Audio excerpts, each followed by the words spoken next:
It's the Ostrom Avenue Podcast from WAER. Welcome into another edition of the Ostrom Avenue Podcast with Jordan Leonard. I'm Ethan Frank. Thank you very much for joining us. It's been a busy week here in Syracuse. We're recording this Thursday night, February 9th. This will be in your inbox Friday morning for your weekend listening. And if you're watching this on video, I know I look like I'm sitting around a campfire telling stories, but that's just a lighting situation we're dealing with right now, folks. I have to say, my office does not have the best lighting you've ever seen. But Jordan, you're well lit. How are you doing? I'm doing great, Ethan. It's been a long week, but I feel like we're both not as good as Johnny because he's at the Super Bowl this week. I feel like you can't beat that. Yes, Johnny holding down the fort in my former home state of Arizona. Very jealous of him. A lot going on out in AZ this week, but a lot of things have been going on here in Syracuse. Let's start with basketball. I mean, it's been an interesting past few weeks with what's been going on with one Jim Boeheim. He's been making some comments both publicly and in press conferences.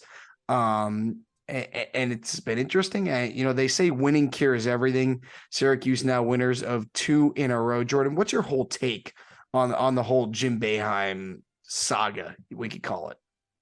I think it's just an older coach that still kind of talks to the media and still handles things the way he did back when he started coaching back in the 80s and the 90s. I don't really take much of it. I think he just hasn't updated himself to the NIL game, and it shows based on what Syracuse has done recruiting-wise. They got a big freshman class, but they didn't really get any transfers. The one really was Munir Hima. So I feel like that's kind of what it is. I think he was asked a question, he answered it, and then he comes back and he apologizes, which is the typical way, but I don't really make much of it. I think he's doing a good job of trying to keep focused on basketball. I was watching the press conference after the Florida State game last night, and it was actually a pretty long one. It was like 15 minutes. Got to be almost maybe a Jim Boeheim record. But towards the end, he got asked questions kind of about it, but he was just trying to keep the focus on the game. And I thought that was good because Syracuse is playing good basketball right now, and they're getting wins that they need to get to set them up for this stretch where they could possibly get back into the bubble conversation. Yeah, and Syracuse needs as many wins as it can get right now because you look at this team, you look at its resume, and the last thing this group, this young team that's just trying to build experience needs is off the court distractions. And that's what the last couple of weeks have been.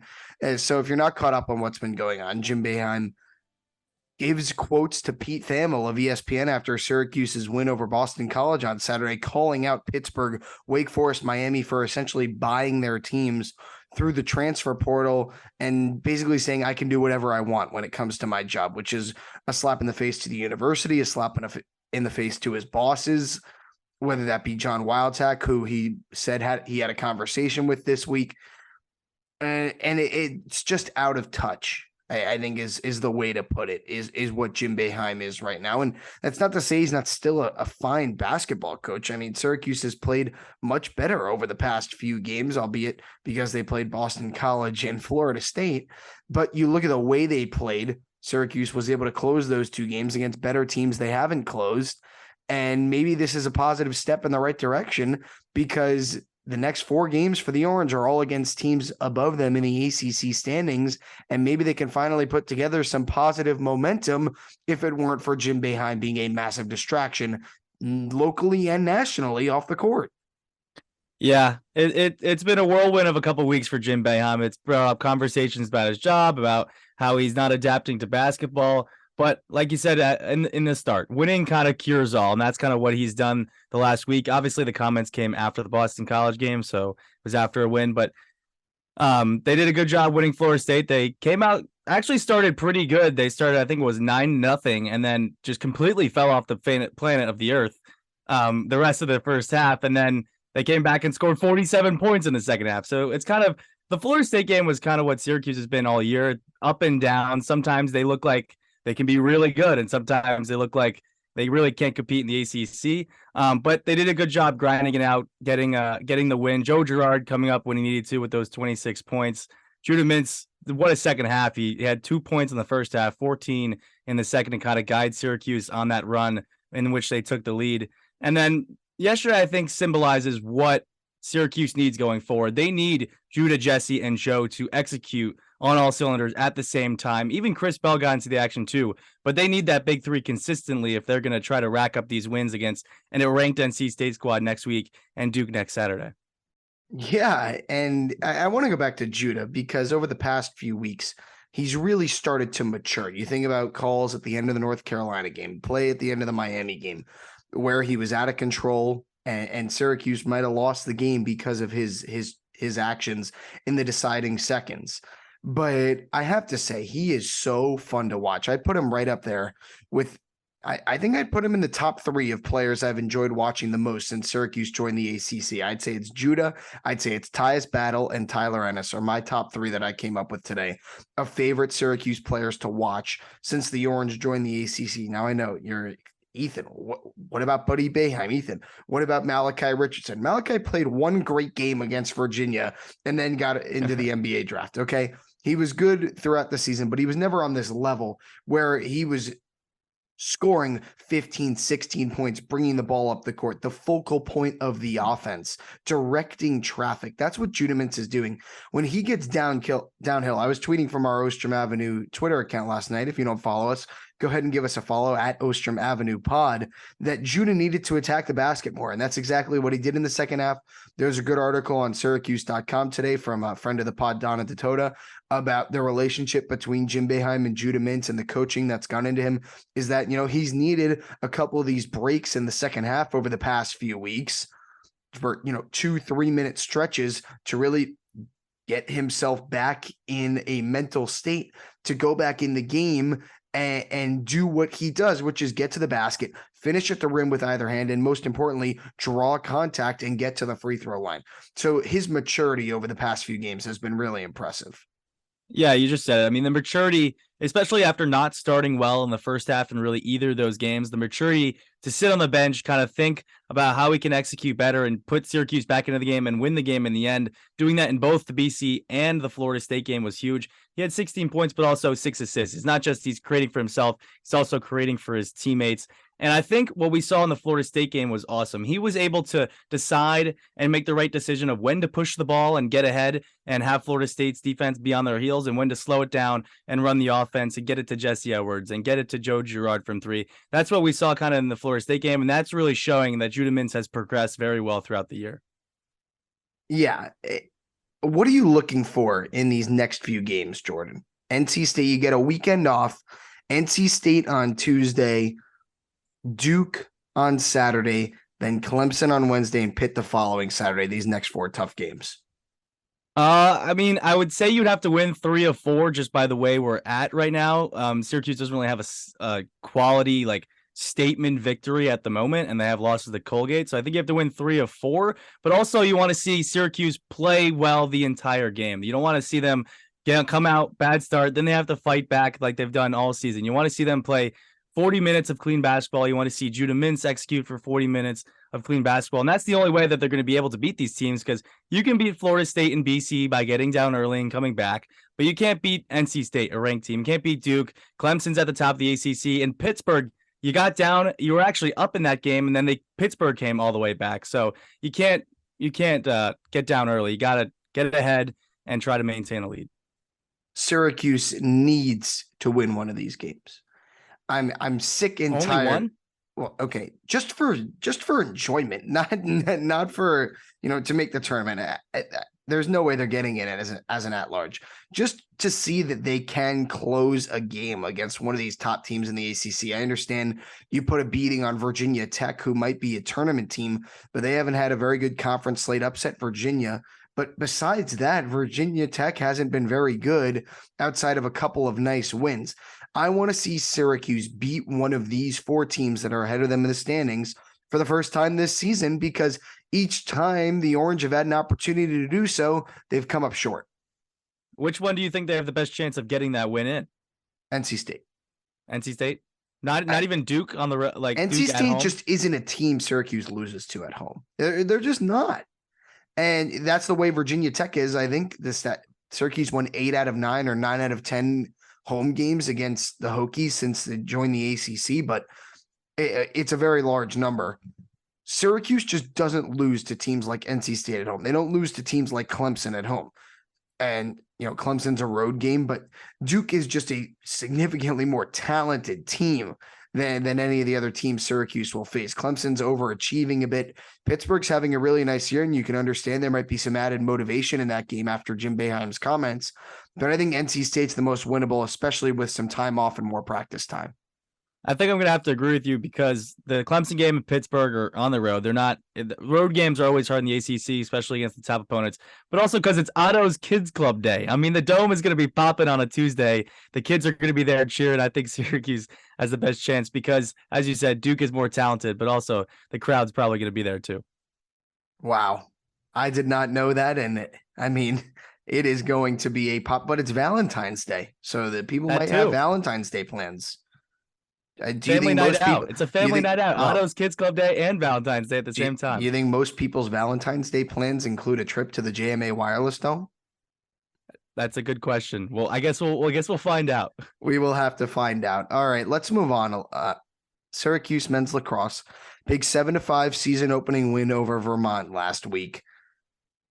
Saturday was an interesting game. I didn't really get to watch most of it. I was in studio working behind the scenes, making sure everything is good on WAER, where you can find all Syracuse men's lacrosse broadcasts. But it was an uninspiring offensive performance and a really good defensive performance. Vermont's the favorite in the America East, which is, I don't know, this fifth or sixth best conference in college lacrosse. It's, ACC, Big Ten, Ivy, and then, I don't know, Patriot League. It's somewhere in there. Whatever. But Vermont is a team that went to the NCAA tournament last year. We all know Syracuse did not, but it's an orange team that is going to take some time to develop, it looks like, especially offensively. Yeah, especially offensively. That was what was concerning. I mean, a 7-5 game, giving up 5 goals is pretty much as good as you can get. Will Mark was an absolute brick wall in net. I mean, he gave up 4 goals in the third period, but other than that, he was absolutely spotless in net. The defense played good as well. The rotations under year 2 of Petramala were much better than they were a season ago. I think because there's so many new faces on the offense, Jackson Birtwhistle's coming back for a second year, but he has to mix with Alex Simmons, Finn Thompson, Joey Spallina. I think it's going to take some time, so I'm not shocked that Syracuse didn't get off to the hottest start offensively. I think they can get there, but I think it's going to take some time because of how many new faces there are. But I think that first goal was very key. Sam Alexo, long stick midi. If he can keep going with that offense, he scored 4 goals last year. Syracuse can use that athleticism that Alexo has to push the ball in transition. That can open up some transition offense for the Cuse. He's one of the most fun players to watch on the entire team. He is, from what I've been told, has a lot of energy and likes to speak his mind, is very communicative on the field, and is someone who does a lot of yelling, a lot of barking, and is not afraid to go at his teammates and at his coaches, both in the game and in practice, from what I've been told. But he is a guy that can start instant offense from the defensive half of the field.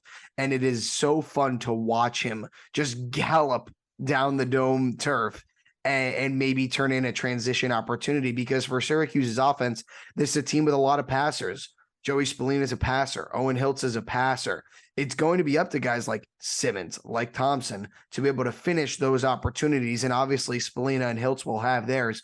But if you have a guy in a long sticker like Sam Alexo that can put home a goal, I'm not going to say once a game, but every once in a while, then it creates a huge advantage, especially when you're trying to get out in transition. And we know Gary Gate and Pat March want some offensive improvements after this game, and maybe that's one of them.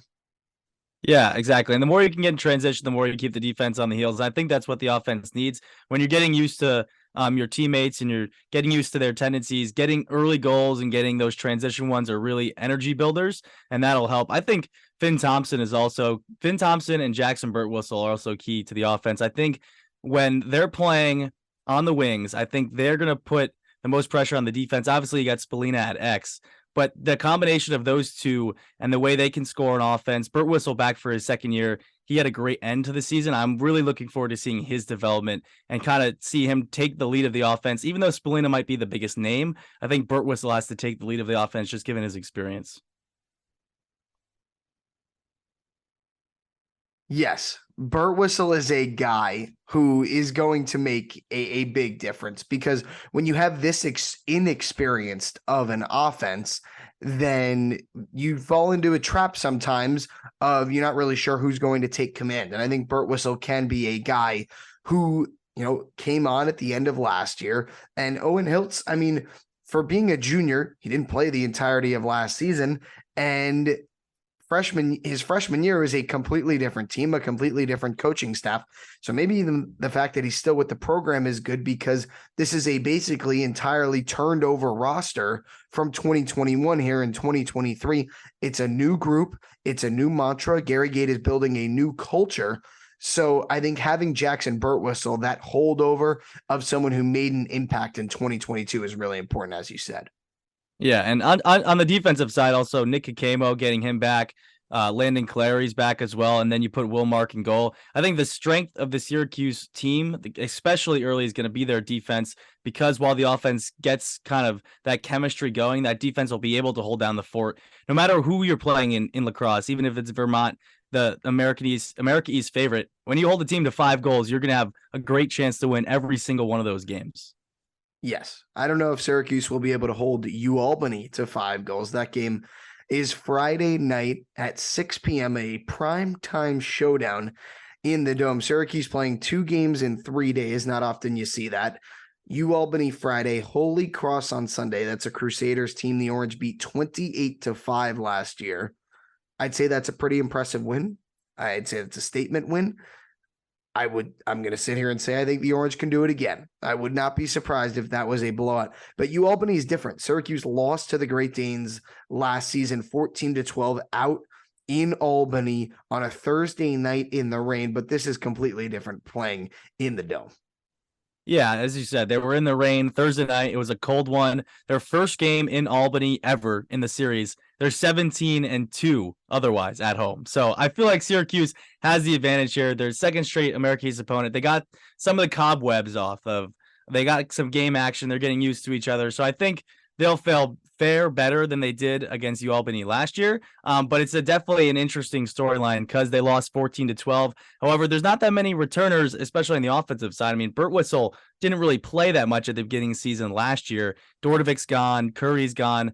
The defenders are back, but the goalie's also different. So it's a little bit of a different Syracuse squad. So I wonder if this week Gary Gait is reminding them of that 14-12 loss to UAlbany last year. You would hope he does. Get this team some motivation. I think there's no surprise that the schedule went, you get, a full week of practice before UAlbany and then only 1 day before Holy Cross. I don't think that's an accident, especially considering Gary Gait said he hadn't made the schedule this year after it was basically made for him when he was hired before 2022. And you look at this UAlbany team. We talked about the America East a little bit. Vermont's the favorite, but this is a UAlbany team that is a perennial contender as well. They have a lot of great history dating back to the mid-2010s. This is the 20-something year in Division I for UAlbany. And this is a team that made the Final Four in 2018, more recently than Syracuse has made the Final Four. So I'm not going to sit here and say UAlbany is going to win this game, but I think it'll be pretty competitive, just like Vermont was. Yeah, I think it'll be competitive, but I think Syracuse also has an advantage of the fact that it's UAlbany's first game of the year and not Syracuse. I think that first game of the year, no matter how much continuity you have or how much grit you have because you're coming into the Dome, one of the best places to play in lacrosse, I think you got to shake out the cobwebs, and that's why I think the key for Syracuse in this game is getting out to an early start. UAlbany is going to be trying to figure themselves out a little bit in that first quarter. If you can jump on the Great Danes early and get to a lead, then you can kind of take the winds out of their sails. They're kind of riding high on that victory from last year, so you can kind of take them out of the game, hopefully, in the first quarter with a quick start. And how about a little women's lacrosse? What a weekend of lax in the Dome, Jordan. Friday, men, Saturday, women, Sunday, the men again. How excited are you for this women's lacrosse team? I mean, I got a great matchup on Saturday.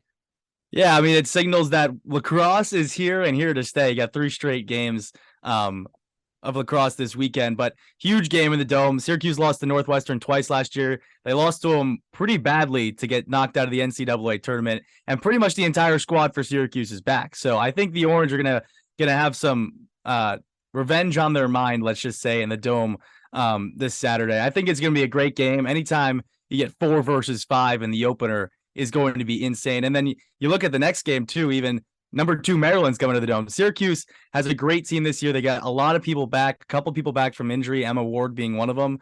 But it's going to be a great matchup.